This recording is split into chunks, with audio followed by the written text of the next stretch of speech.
bangon at trabaho na agad-agad. Iaarangkada na namin ang mga balitang kailangan mo. Ibibigay na namin ang mga impormasyong pinaka-latest, pinakabago, pinag-uusapan, trending, viral. Arangkada Balita live sa DWIZ Metro at Mega Manila, DWIZ News FM regional stations. Naka-live din sa lahat ng DWIZ Digital News account, Facebook, YouTube at DWIZ News website. At panoorin din ang live nationwide sa Aliw 23 Free TV. Arangkada Balita. Arangkada na sina Drew Nasino at si Ate Juday, Judith Estrada Larino. Gising ang morning mo sa Arangkada Balita.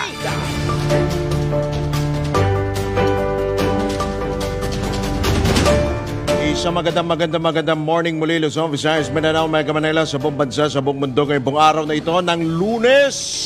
Ngayon po ay Abril 15, taong 2024. Silipin na po natin ang mga maiinit na ulo ng mga balita. Arangkada Balita. Taas presyo sa mga produktong petrolyo, nakaumang na naman bukas. Arangkada Balita. DOTR tiniyak na hindi raw makakaapekto sa commuter ang mababang consolidation rate sa Metro Manila. Arangkada Balita. E-trike at e-bike ban sa mga pangunahing kalsada sa Metro Manila, arangkada na ngayong araw. Arangkada Balita. Balita sa ibayong dagat, 4 katao patay sa banggaan ng tren at pick-up dyan sa USA. Arangkada Balita. Sa sports, silver medal nasungkit ng pambato ng Pilipinas, FIVB Beach Volleyball Tournament. Arangkada Balita.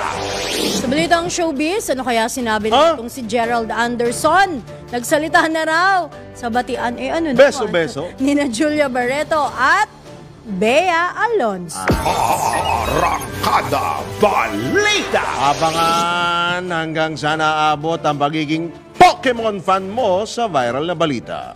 Drew Nasino at si Ate Juday. Arangkada Balita. Sa oras na 6 na sandali makalipas ang alas 5 ng morning, ngayon pong araw na ito ng sweldo, ngayon pong Abril 15, taong 2024, kami po yung makakasama hanggang alas 6 po tayo. Ako po ang inyong lingkod, Judith Estrada Larino. At Drew Nasino. Arangkada Balita. At speaking of mga arangkada, mga balita, arangkada na nga bukas sa panibagong dagdag presyo sa mga produktong petrolyo. Ayon sa mga kumpanya ng langis, 80 sentimos hanggang piso ang iaakyat ng presyo ng kada litro ng diesel, abang 20 hanggang 40 sentimos sa kada litro ng gasolina at 70 centavos naman hanggang 90 centavos sa kada litro ng kerosene gaasa. Ipinalawanag ng DOE na ito'y dahil sa magkasabay na paglakas ng economic activity ng Amerika, China at India na pinakamalaking importer ng langis at ang pagbabawas ng produksyon ng OPEC Plus. Kabilang din sa dahilan ng pagsirit muli ng presyo ng krudo ay nagpapatuloy na kaguluhan dyan po sa Middle East. Arangkada Balita. Samantala, bumabagal ang pandaigdigang demand sa langis. Batay naman ito sa pinakahuling oil market report ng International Energy Agency, kung saan umabot sa 1.6 million barrel kada araw ang pandaigdigang demand sa langis sa unang bahagi ng taon. Mas bababa naman ito ng 120,000 barrels kada araw kumpara sa naunang mga pagtaya. Pinaniniwala ang posibleng dahilan ng pagbaba sa demand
makuha po ang panig ng mga transport group. Una nang inanunsyo ni Pangulong Ferdinand Marcos Jr. na wala ng extension ang aplikasyon para sa consolidation ng individual public utility vehicle operators para bumuo o sumali sa transportation o transport cooperatives. Arangkada Balita! Bago pa sa ibang mga reaksyon ng detalye, kaugnay dyan sa tigil pasada simula ngayong araw na ito ng dalawang transport group. Balikan natin din ang issue ng consolidation. Kumbinsido naman ang Department of Transportation na wala na raw hahabol para sa franchise consolidation ng PUV Modernization Program ng pamahalaan.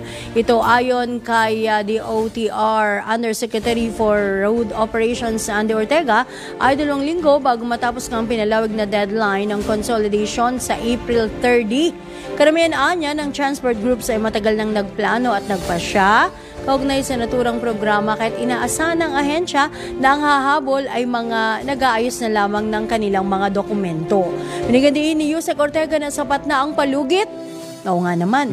Dahil binigay ng pamahalaan at sapat na rin ang bilang ng mga nag-consolidate upang masimulan ang unang bahagi ng naturang programa. Arangkada Balita! Maya marami tayong mga katanungan dyan po sa issue po na yan, dyan po sa grupong Piston at Manibela. Actually, taon na ang binilang nito, Ate Juday. Paurong ng paurong. PUV modernization, paurong nga ng paurong, in-extend ng makailang Hindi pababa beses. ng pababa, patas ng patas ito. Paurong ng paurong. Diba? So, ang tagal na po niyan, panahon pa ni, kung ako nagkakamali, nag-start, panahon ni dating Pangulong Noynoy Aquino pa.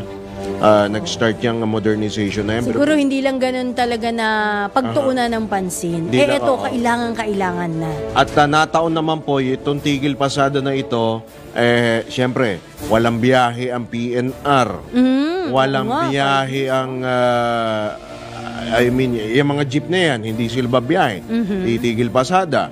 Yung meron pang ban sa mga e-trike at hindi na rin pwede. E-bikes, diba? Hindi na rin pwede sa mga major thoroughfares. Tignan po natin mamaya kung ano po ang magiging epekto po niyan sa pangkalahatang sektor po ng transportasyon and of course sa magiging biyahe po ng mga uring manggagawa po natin. Sana naman huwag maapektuhan. Lalo dito sa Metro Manila. Diba? Dahil bukod ho sa mga manggagawa na ngumangawa, kapag ganyan pong may problema po sa biyahe. Mga arawan partner, no? Kasi syempre hindi naman pwedeng mag-leave na lang ako today, mag-leave ako tomorrow. Paano kung walang leave? Arawan ho ang per day ang pasok, ang bayaran sa pagpasok. Mga minimum wage earner ho natin yung mga yan, di ba? Pero bukod ho sa mga obrero, apektado rin po of course yung mga estudyante. Dahil sila po ay talagang yung mga nagfe-face-to-face classes, lalo sa college, yung iba mayroon kasi mga class suspension dahil mainit. Pero ito, may class suspension dahil sa tigil pasada. Suspendido nga ho yung on-site classes ng ilang pong mga universidad dito po sa Metro Manila. Sa gitna nga rin po ng ilalargang tigil pasada ng grupong Piston at Manibela simula ngayong araw hanggang bukas ho yan. Kinumpirma ng University of the East ang suspensyon ng classes sa lahat ng kolehiyo at physical education classes sa UE Caloocan at UE Manila campuses at ang transition sa synchronous sessions.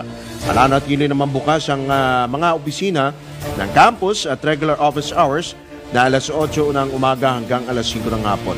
Naglabas din ang Kolehiyo de San Juan de Letran ng kalintulad na anunsyo habang ang Adamson University, sa Maynila rin po yan, ay magiging online learning mode muna sa ngayon pong araw at nilipat ang nakatakdang midterm examination sa Miyerkules naman po yan, Abril 17. Samantala, lilipat sa synchronous at asynchronous classes ang PUP, Polytechnic University of the Philippines, hanggang 30 matagal-tagal.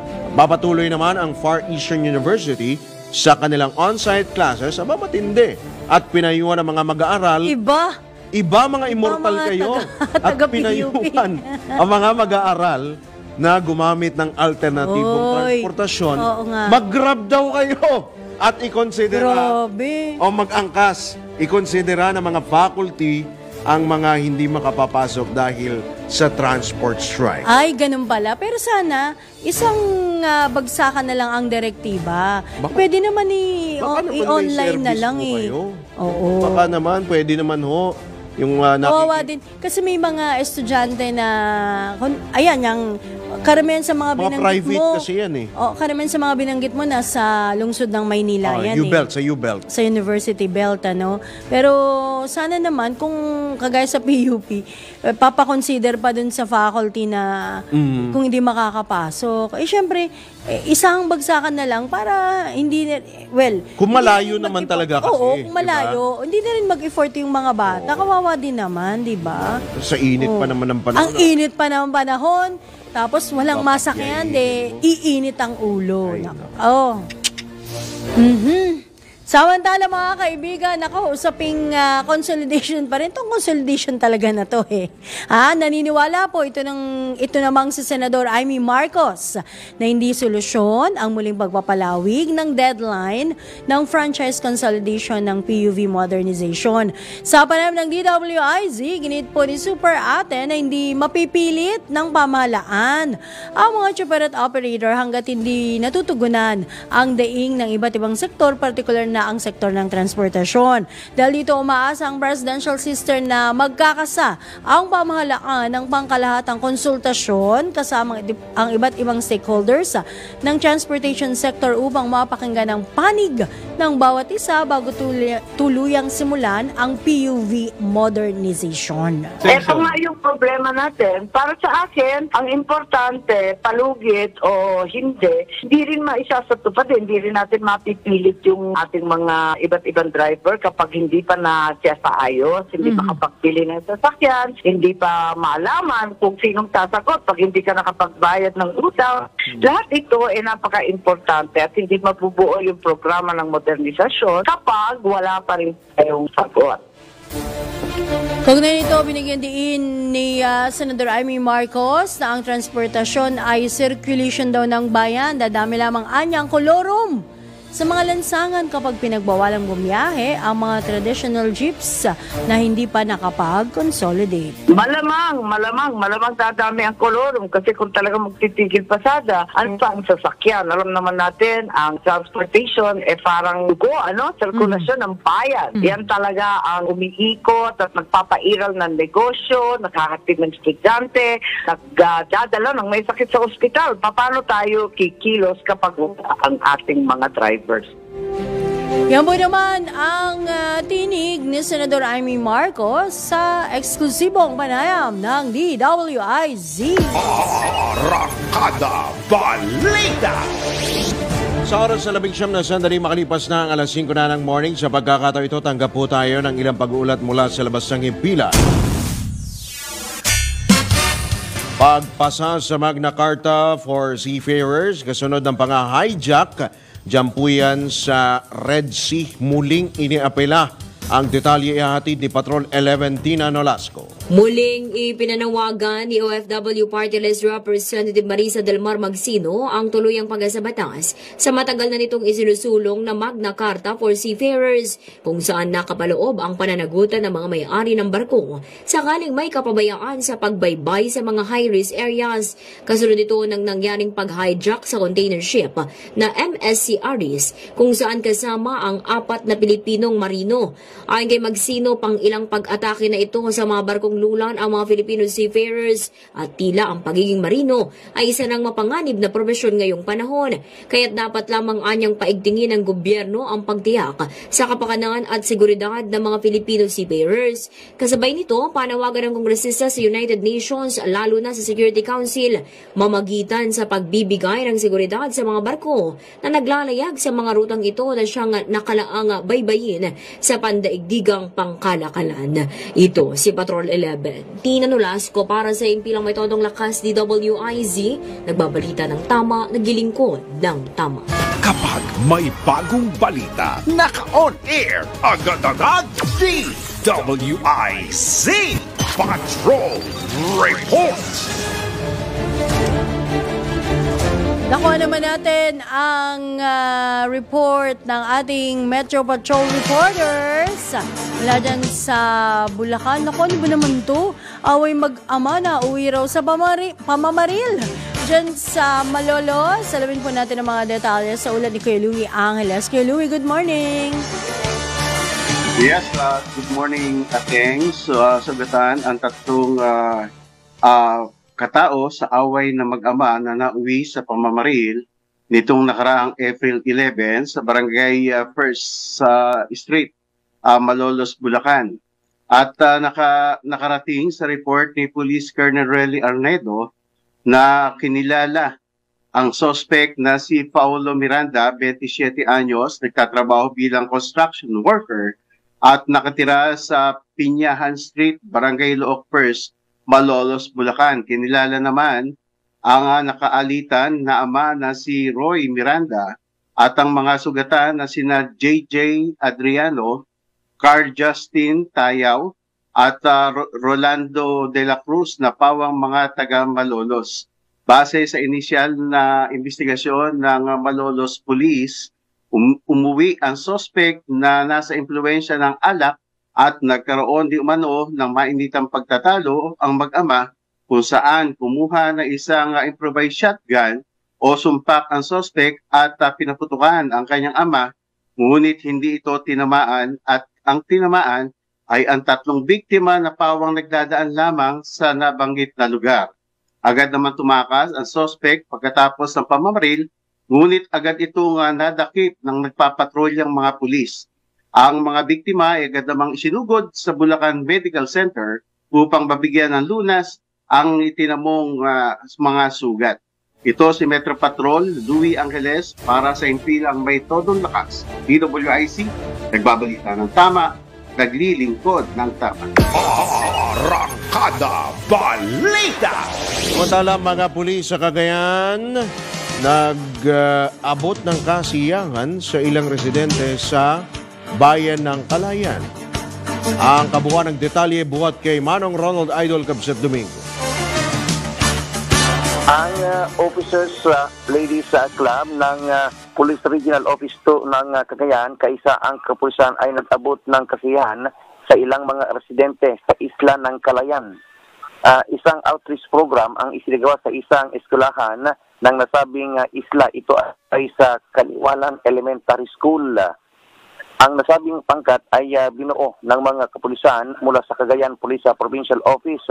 Ang pagtutulungan ng OLC Cagayan at ng Cagayan Cups, nakapagdala sila ng 58 packages ng groceries at bags na naglalaman ng tiga 2 kilo ng bigas at 100 loot bags para sa mga bata. Iba pa ang dala rin ang regional headquarters na 50 sako na naglalaman rin ng tig 2 kilo ng bigas.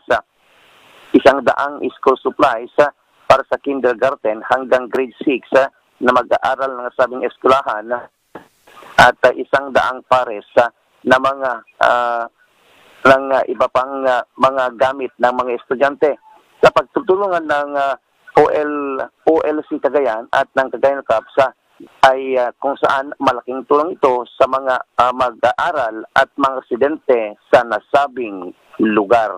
Ito ang Ronda Patrol, Ronald Idol Domingo, nag-uulat Patimpilang May Tulong Lakas, DWIC. Nagbabalita ng tama, naglilingkod ng tama. Arangkada Balita! Magbabalik po ang ilang pang malalaki at minita mga balita sa Monday edition ng programang Arangkada Balita. Makalipas naman po yan ng ilang paalala. Tang oras sa 5:26 na ng umaga. Arangkada Balita! Alright, tayo po ay nasa ikalawang bahagi na po ng Arangkada Balita. Sa pagkakataon ito, tanggap po tayo ng isa pang pag-uulat mula sa probinsya. 29 na housing project sa Central Luzon, aprobado na ng gobyerno. Ang detalye ihatid ni Johnny Gole. Johnny Gole. Yap. Go! Okay. Ito daw ang pag-aproba ng national government para naman sa 29 na housing projects ay makakabawas umano ng halos sa 62% para sa kakulangan ng mga pabahay dito sa Central Luzon. Ito naman yung ipinahayag ng Department of Human Settlement and Urban Development o itong DHSUD. Tinukoy ng ahensya itong mga lugar na siyang pagtatayuan nga nitong mga housing projects ay 4 mula sa Palayan City Township sa Barangay Atiti, Palayan City, San Nueva Ecija, gayon din sa Bukawi sa Bulacan, Manora, Barangay Batya, Bukawi, Bulacan, Pandi Terraces sa Barangay Siling Bata, Pandi, Bulacan, at itong Crystal Peak Estates sa Barangay del Pilar Carmen o del Carmen na City of San Fernando, Pampanga. Samantala may tig-7 nakatakdang housing projects naman itong ahensya dito sa Santa Maria, sa San Rafael at San Jose City del Monte, Pawang sa Bulacan, Limaya sa Bataan, Candaba at Minalin sa Pampanga at General Teño sa Nueva Ecija. Ayon dito sa ahensya, ang proyekto ay sa ilalim nitong pambansang pabahay para sa Filipino Housing o itong 4PH sa nasabing mga lugar na may kabuang bilang na 126,362 units. Tugon ito ng ahensya sa 200,772 na kakulangan ng pabahay dito sa Central Luzon. Bukod sa dissenting tahanan ay may kumpleto itong amenities gaya ng palengke, paaralan, simbahan at parke. May malawak din umano itong mga lansangan. Ang proyekto ay sa pamamagitan nitong 4PH program sa ilalim ng Plan and Do o planado ng ahensya upang tugunan ang pangangailangan ng lumalaking pabahay sa bansa. Kabilang ito sa Bagong Pilipinas programa ng Administrasyong Marcos Jr. Mula dito sa gitnang Luzon, ito si Central Luzon Patrol, Johnny Gole para sa Impilang May Todo Lakas DWIC, nagbabalita ng tama, naglilingkod ng tama. Arangkada Balita! Maraming salamat si Johnny Gole mula po dyan sa Central Luzon sa oras na alas 5:35 na po ng morning. Kagaya po na binabanggit natin kanina, tayo po ay humingi po ng update at opinion mula po sa Transport Group. Sila po kasi yung magsasagawa muli ng tigil pasada, ito pong grupong Piston. Nasa kabilang linya po natin ang National President po ng Piston na si Ginoong Modi Floranda. Kamodi, magandang umaga. Welcome muli sa DWIC LU23. Drew Nasino at Judith Estrada Larino. Magandang umaga po sa inyo at siyempre sa ating mga taga-subaybay, magandang umaga po sa lahat. Opo, Kamodi. Good morning po sa inyo muli. Nasaan ho kayo ngayon? Nasa site na ho ba kayo? Saan ho ba ninyo sisimulan yung inyo pong tigil pasada? Saang lugar? Sa ngayon ay nagkakaroon ng mga pagtitipon-tipon sa iba't ibang mga ruta dito sa National Capital Region. At bandang mga alas 8 ay magkakaroon sila ng caravan na ito ay tutungo sa UP Tiliman, dito sa UP Avenue, na kung saan ay ito lahat pupunta yung ating manggagaling sa iba't ibang bahagi ng NCR. Okay. So hanggang anong oras po yan ngayong araw? Though 2 araw ho yan, di ba, Kamodi? Opo, mag-i-start po sa UP. Magtitipon-tipon po sa gamat na alas 9 ng umaga hanggang alas 12. At alas 12 magkakaroon ng solidarity lunch. 1 o'clock to hanggang 2:30 ay magkakaroon po ng misa sa UP din. At marami mga 2:30 ay mag-ayos na ito papunta sa caravan. Magkakaroon po ng caravan, dadaan po sa LTFRB at patungo ng Nindulan. Tansya po natin ay mga bandang 3 to 4 ay nasa Mindula po. Opo. So kagaya ho ng mga nauna po ninyong tigil pasada, ang layunin po nito ay ganun pa rin. Yung PUV modernization, ano ho ba ang gusto ho ninyo ho talaga? Itigil ho yung PUV modernization, palawigin pa yung franchise consolidation until when? Hanggang kailan, though nagbigay na po ng ilang extension si Pangulong BBM. Di ho ba nakailang bigay na ho ng extension, Kamodi? Opo, totoo naman na nagkaroon ng mga extension. Pero ang isang nagiging malaking problema dito ay magkakaiba pa rin talaga ng pananaw sa pinang-modernization. Ang sa bahagi po natin sa Piston at Manubela ay hindi naman tayo tutol sa pinang-modernization. Dahil ang sinasabi nga po natin, wala pa man programa po ang gobyerno tayo po ay tuloy-tuloy na nagre-rehabilitation. Ang linalabanan lang natin dito, yung usapin po ng franchising consolidation. Bakit kailangan namin na magbuo ng corporation? Bakit kailangan namin magbuo ng kooperatiba na kung saan ay hindi naman talaga kaya ng ating mga operator, sapagkat kung titingnan po natin sa mahal ng mga unit na inilalako ng gobyerno, yung mga minibus halos nagkakahalaga po ng 2.6 million hanggang 2.8 million. Saan namin kukunin yung almost 40 million para makapag-abil kami sa programang ito. Kaya kita namin na ang layunin ng programa sa ilalim ng PUBMP ay hindi para ayusin yung ating public transport, kundi maging malaking business, yung malaking negosyo. At ito din po yung ito rin yung mga debate sa loob ng Kongreso no ilang mga series na mga hearing na naganap sa Kongreso. At malinaw yung sinasabi po ng ating mga congressman na bakit minamadali itong programa ng PUBMP, bakit imported yung tinatangkilik. Maraming question, maraming tanong. Pero di ba matagal na yung PUV modernization, Kamodi? Bakit mamadaliin kung matagal na? Ang isang po dito ay totoo naman yun, 2017 nag-start yung usapin ng programa ng PUBMP. Ang isang problema dito ay mismo yung LTFRB at DOTR ay magkakaiba din po ng pahayag kaugnay sa kanilang mga programa. Kaya sa atin po ay inuulit natin, tayo ay walang tutol sa pinang modernization. Ang linalabanan po natin dito, bakit kailangan nilang bawiin yung mga individual na mga prangkisa. Ang sinasabi natin, kung usapin din lang naman ang kooperatiba, bukas po tayo sa usapin ng kooperatiba. Basta ito yung as-issue kooperatiba, yung ibig sabihin yan, individual pa rin na pag-aari ng mga operator yung kanilang unit at yung kanilang prangkisa na nasa loob sila ng kooperatiba. Hindi po katulad sa ngayon, yung pilit na iniano ng DOTR, yung kooperatiba, ay konsorsyon. Kung ibig sabihin yan, yung one route, one transit, one operator. Ay, Kamodi, April 30, deadline 15 ulit. 15 days na lang. 15 days na lang. Kabilis ng araw di ba? Anong mangyayari? Mukhang... So, paano na? Oo, sabi ng gobyerno, sabi ni Pangulong Ultimatum na po Marcos, wala na talaga. Nada. Sa bahagi po natin ay umaasa tayo na mababago itong desisyon ng BBM at sana makita niya yung kahalagahan ng ating sektor, ng ating transportasyon, sapagkat kapag hindi talaga tayo pinayagan na makabiyahe ng Mayo 1, ay malaking epekto hindi lamang sa amin ng mga operator at driver, kundi mismo sa ating mga commuter, sa ating mga mamamayan, at mismo sa ating ekonomiya, sapagkat alam naman natin na majority pa rin ng mga Pilipino ay hindi sumasakay. Ay paano sila pupunta sa mga pagawaan, paano pupunta sa mga paruroonan kung wala na yung ating mga public transport.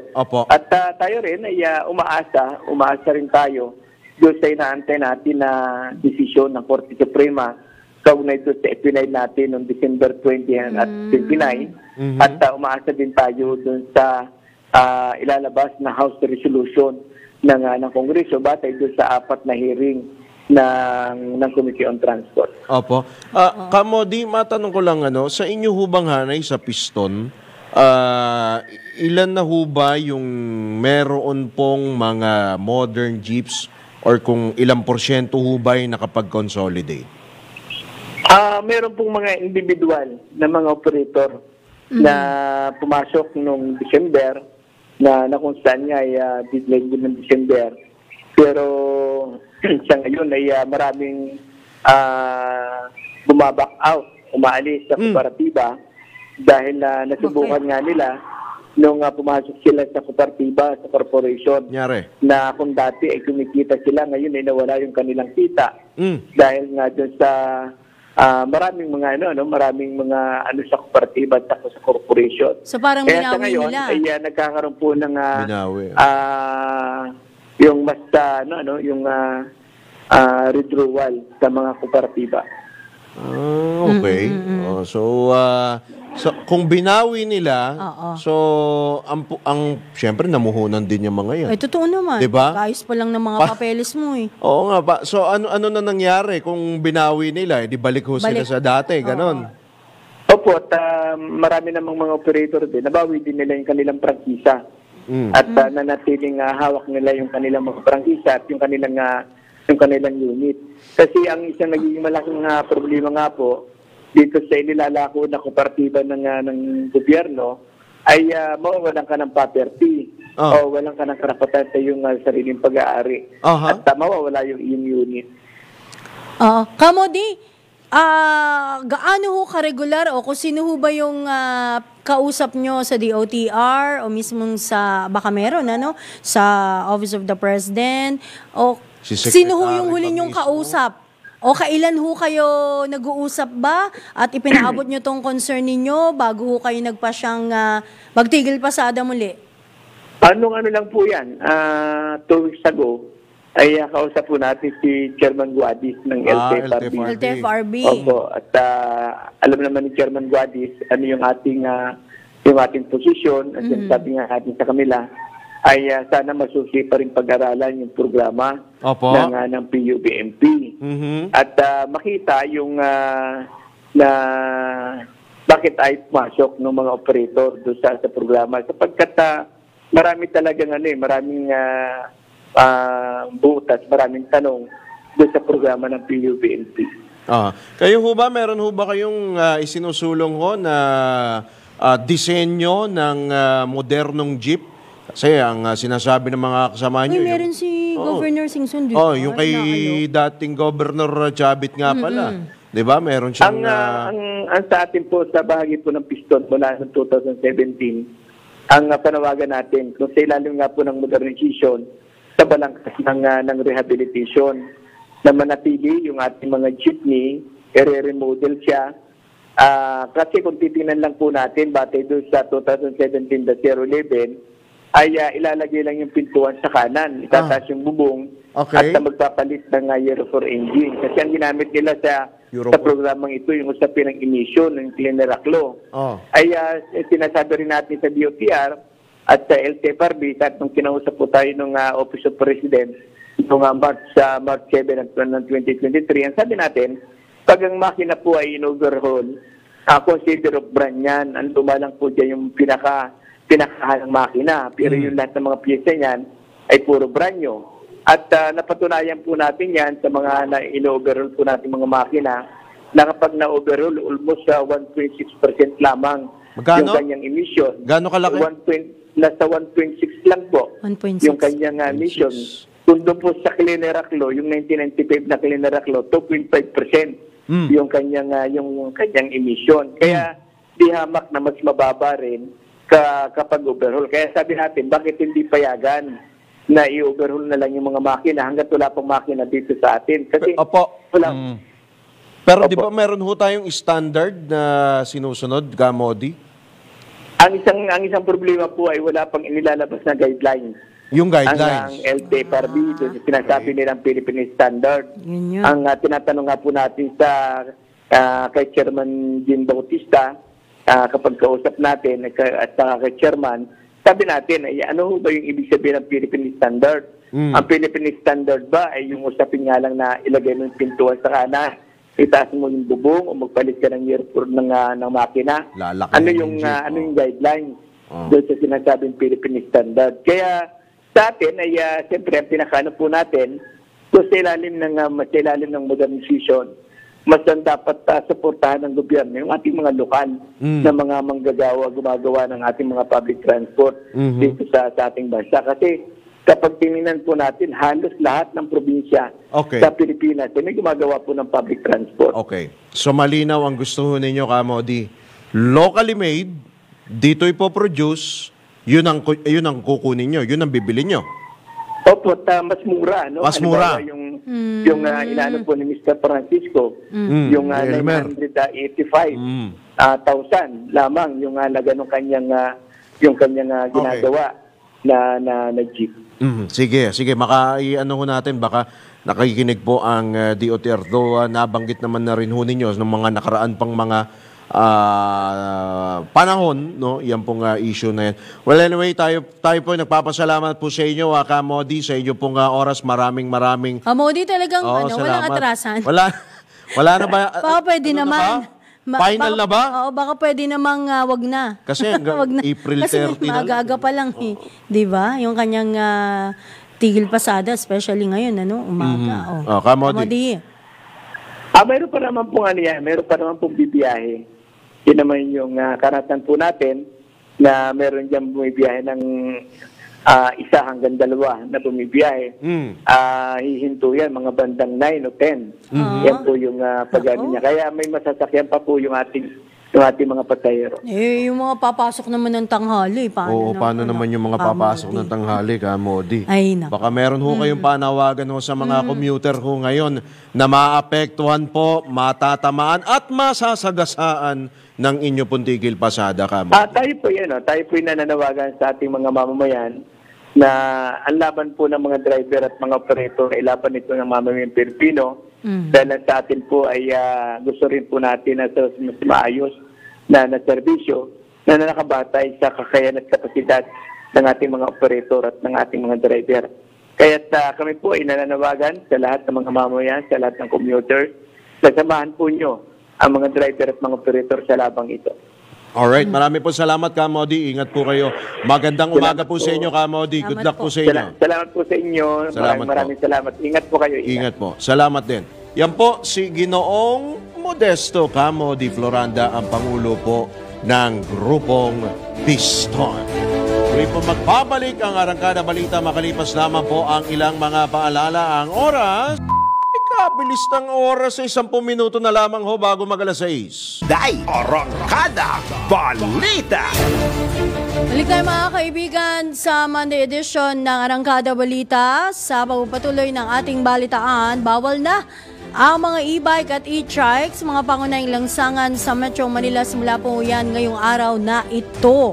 Kabilang sa mga pinagbabawal ng MMDA, mga pangunahing kalsada ang light electric vehicles at tricycle, push carts, pedicab, at kuliglig. Naku, marami pa namang naisasakay ang kuliglig. Divisoria, marami niyan. Oo, yung mga bumibili ng mga gulay. Nabatid po na sa datos po ng MMDA, dumami ang mga aksidenteng kinasasangkutan ng e-bikes at e-trikes, gayon din ng e-scooter sa nasa 707 noong 2023. Pero delikado yung sa e-scooter Mula po naman yan sa 309 noong 2019. Samantala, tutol naman ng grupong ALT o ALT Mobility PH sa pagbabawal sa mga e-bike at light electric vehicles sa mga pakanahing langsangan dahil sablay daw ang transport system ng Pilipinas. Nanisip pa. Arangkada Balita. Mga balitang dapat alam mo kahit sa labas ng bansa. DWIZ Balita sa ibang bansa. 4 katao ang patay matapos mabangga ng tren sa Idaho, USA. Ayon sa Idaho State Police, sakay ng isang pick-up truck ang 38 anyos na lalaki, 36 anyos na babae at 2 bata nang mabangga ng tren. Naganap ang insidente nang mabigong huminto ang pick-up sa isang pribadong kalsada na nagsalubong naman sa isang tawiran ng riles. Inimbestigahan ng mga otoridad ang nasabing insidente. Arangkada Balita. Sa mundo ng palakasan, ang latest malalaman sa DWIZ Sports News.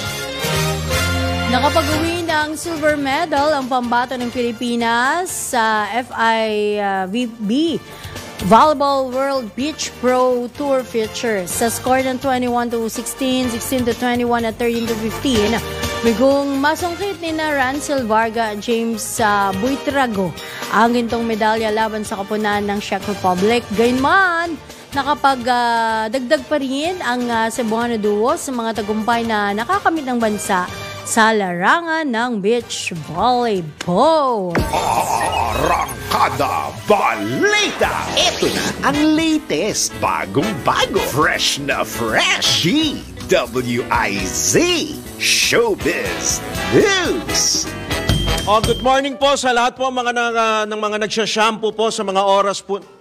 Nagsha-shampoo? Bakit nagsha-shampoo? Ano yung sabihin dyan? Shampoo day! Shampoo day! Nagsalita na Si Sino Mr. Shampoo, ay, hindi pala. Uy. Gerald Anderson sa pagkikita at pagkakadaupang palad ng kanyang girlfriend na si Julia Barreto at ex Ito naman, na si Bea paspas Alonso. na eh. Mahilig daw kasi sa shampoo si Gerald. Kaya Ganun ba? Time heals O yan. Model. Model. Model. Ano ba yan? Mga Si shampoo Gerald, model. oh. Game. Si Gerald. Oh. Time heals. Yan po ang naging pahayag ni Gerald Talaga ba? sa pag-cruise ng landas ng dalawang ano nga ba? Girlfriend. Minahal niya Isang at minahal minamahal. At minamahal. Ayan. Nagkita sina Julia at Bea sa surprise tribute party para sa star builder na si Johnny Manal. Alam mo, arte-arte niyan si Gerald. Ang tagal na nangyari niyan, di ba? O si Mr. M kung saan nakita silang masayang nag-uusap. Masaya ba talaga? Ito ang unang pagkikita ng dalawang actress sa isang public event matapos ang kanilang parinigan portion sa social media noon pang 2019. Uy! Ito naman, sa ating viral news, hanggang saan daw nga ba aabutin ang iyong pagiging Pokemon fan? Pokemon fan ka ba? Hindi. Partner? Ako din, hindi. Anyway, panis! Panis talaga. Parang pagkain lang Ang ibang fans ng Pokemon ang isuot ng isang groom ang paano ba ito i-pronounce? Charmander. Inspired barong sa kanyang kasal. Anong itsura nun? Ayon dito kay Leonardo Santos III, 7 taong gulang pa lamang siya, ay fan na siya ng nasabing anime series. Wow! Talaga ba? Naisip mo pang gawin yan sa kasal mo, ha? Gate po nitong si Leonardo, ang kasal nila ang pinakamagandang pagkakataon. Totoo naman, na ipagawa at isuot. Tignan mo, nag-viral ka. Ang nasabing barong dahil naging bahagi na ng kanyang pagkatao ang paboritong palabas. Sino ba sumulat neto? Pikachu! Sino sumulat neto? Alright, wala na po tayo oras mga katodos. Maraming salamat po sa ating mga nakasama sa Edu Center. Sa ngalan po ng buong tropa ng DWICLU23, kami po yung mga naging tagapagatid balita. Ako po ang inyong lingkod, Judith Estrada Larino. At Drew Nasino nagbabalita ng tama. Naglilingkod ng tama. Susunod na po, Usapang Tol kasama sina Senator Francis Tolentino at Cecil Villarosa. At pagkatapos po niyan, balik sa ating dagdag balitaan sa pamamagitan po ni John Ibanez ng Pasada Balita. Bye-bye! Para diretso na alive ang umaga mo. Para diretso na buhay ang dugo mo. Para diretso na ang bangon at trabaho na agad-agad. Iaarangkada na namin ang mga balitang kailangan mo. Ibibigay na namin ang mga impormasyong pinaka-latest, pinakabago, pinag-uusapan, trending, viral. Arangkada Balita live sa DWIZ Metro at Mega Manila. DWIZ News FM regional stations. Naka-live din sa lahat ng DWIZ Digital News account, Facebook, YouTube at DWIZ News website. At panoorin din ang live nationwide sa Aliw 23 Free TV. Arangkada Balita. Arangkada na sina Drew Nasino at si Ate Juday, Judith Estrada Larino. Gising ang morning mo sa Arangkada Balita. Live araw-araw, Monday to Friday, 5 a.m.